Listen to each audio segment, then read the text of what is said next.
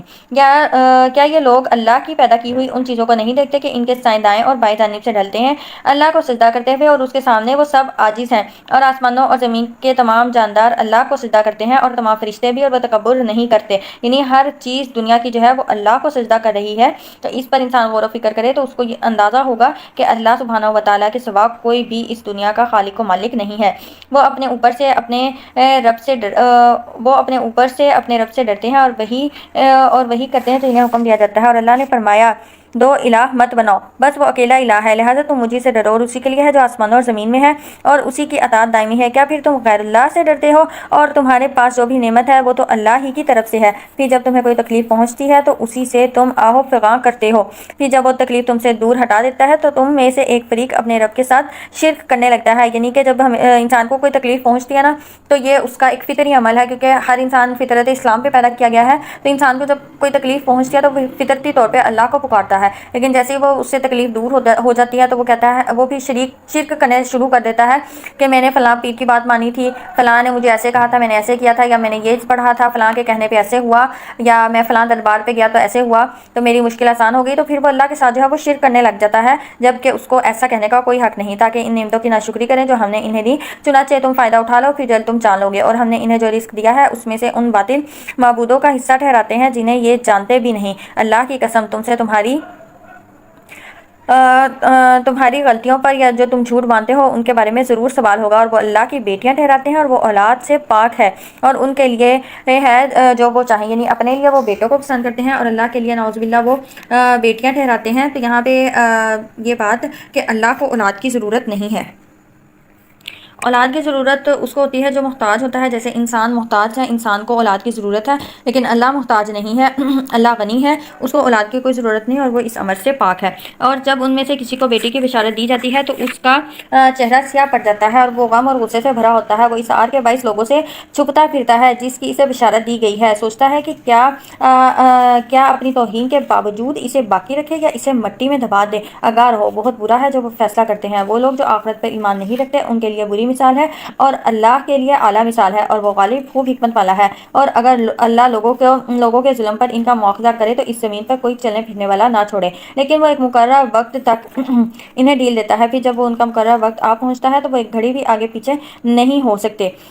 اور وہ اللہ کے لیے وہ چیزیں ٹھہراتے ہیں جس سے وہ خود کراہت کرتے ہیں، اور ان کی زبانیں جھوٹ کہتی ہیں، اور بے شک ان کے لیے بھلائی ہے، بلا شبہ یقیناً ان کے لیے آگ ہے، اور بے شک وہ اس میں سب سے آگے جائیں گے۔ اللہ کی قسم البتہ تحقیق ہم نے آپ سے پہلی قوموں کی طرف رسول بھیجے تو شیطان نے ان کے برے اعمال ان کے لیے خوشنما کر دیے، چنانچہ آج وہی ان کا دوست ہے اور ان کے لیے دردناک عذاب ہے۔ اور ہم نے آپ پر کتاب صرف اس لیے نازل کی تاکہ آپ ان پر وہ چیز واضح کر دیں جس میں وہ اختلاف کرتے ہیں، یعنی اس میں نبی صلی اللہ علیہ وسلم کے فرائض کو بیان کیا گیا ہے کہ عقائد و احکام شریعہ کے سلسلے میں یہود و نصارہ کے درمیان اور اسی طرح مجوسیوں مشرکوں کے درمیان اور دیگر اہل ادیان کے درمیان جو باہم اختلاف ہے اس کو اس طرح تفصیل سے بیان فرمائے کہ حق اور باطل واضح ہو جائے تاکہ لوگ حق کو اختیار کریں اور باطل سے اجتناب کریں۔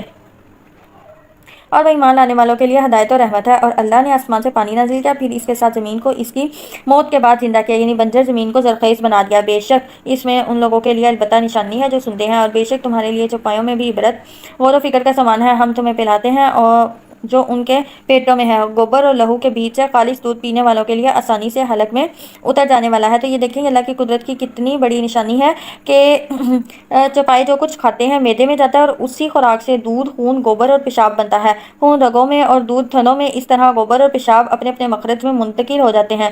دودھ میں نہ خون کی رنگت شامل ہوتی ہے، نہ گوبر پیشاب کی بدبو، سفید شفاف دودھ جو ہے وہ باہر آتا ہے۔ تو یہ اللہ کی قدرت کی کتنی بڑی نشانی ہے۔ اگر انسان اس پر غور کرے تو اس کو یقیناً اس بات کا اندازہ ہو جائے گا کہ اللہ کے سوا کوئی بھی اس دنیا کا خالق و مالک نہیں ہے۔ تو وہ جن کو وہ شریک ٹھہراتا ہے وہ بے معنی شرکا ہیں، وہ کسی قسم کا کوئی اختیار نہیں رکھتے۔ اور کھجوروں اور انگوروں کے کچھ پھل ہیں جن سے تم نشہ آور شراب اور اچھا رزق حاصل کرتے ہو، بے شک اس میں نشانی ہے ان لوگوں کے لیے جو عقل رکھتے ہیں۔ اور آپ کے رب نے شہد کی مکھی کو الہام کیا کہ تو پہاڑوں میں گھر چھتے بنا، درختوں میں اور ان میں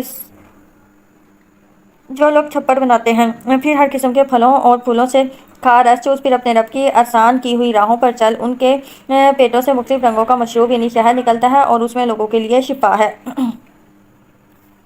وہی سے مراد الہام اور وہ سمجھ بوجھ ہے جو اللہ تعالیٰ نے طبعی طور پر ضروریات کی تکمیل کے لیے حیوانات کو بھی عطا کی ہے، یعنی کوئی سرخ، کوئی سفید، کوئی نیلا اور کوئی زرد رنگ کا۔ جس قسم کے پھلوں اور کھیتوں سے وہ خوراک حاصل کرتی ہیں اسی حساب سے اس رنگ کا ذائقہ بھی مختلف ہوتا ہے۔ شہد کی مکھی پہلے درختوں میں، پہاڑوں میں، انسانی عمارتوں کی بلندیوں پر اپنا مسدس خانہ چھتا اس طرح بناتی ہے کہ درمیان میں کوئی شگاف نہیں رہتا،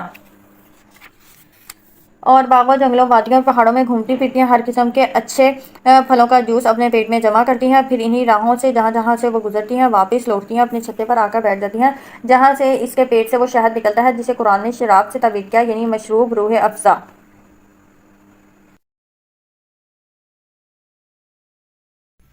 شہد کی مکھی کے حوالے سے ہم پڑھ رہے تھے کہ اللہ نے جو شہد کی مکھی ہے اس میں غور و فکر کرنے والوں کے لیے بہت نشانیاں رکھی ہیں۔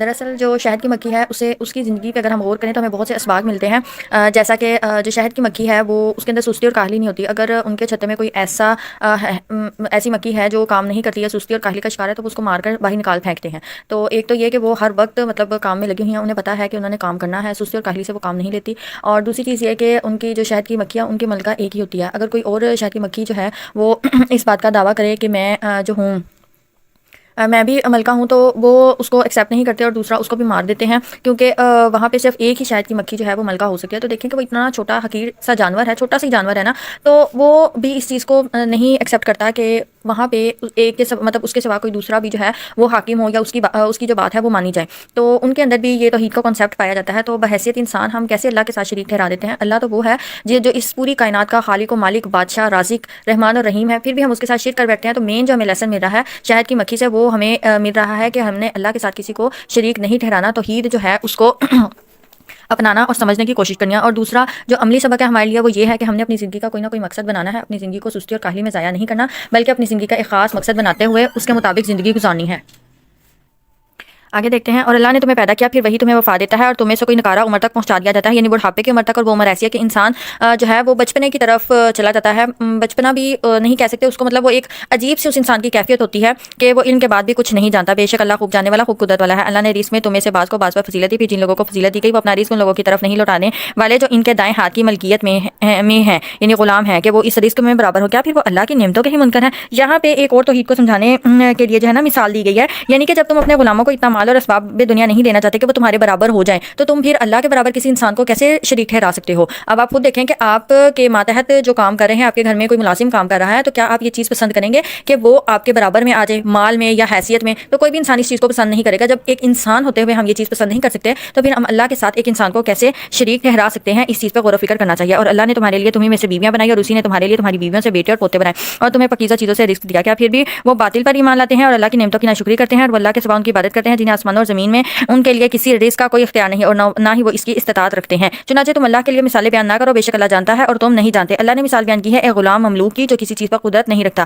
اور دوسرا وہ ہے جسے ہم نے اپنی طرف سے اچھا رزق دیا، چنانچہ وہ اس میں سے خفیہ اور اعلانیہ خرچ کرتا ہے، کیا وہ دونوں برابر ہیں؟ تمام حمد اللہ ہی کے لیے ہے۔ یہاں ایک اور مثال بیان کی، آپ خود اس کا جائزہ لے کر دیکھیں کہ کیا وہ دونوں برابر ہو سکتے ہیں؟ جب وہ برابر نہیں ہو سکتے تو اللہ کی برابری کرنے والا بھی اس دنیا میں کوئی نہیں، بلکہ ان کی اکثر لوگ یہ حقیقت بھی نہیں جانتے۔ اور اللہ نے دو شخصوں کی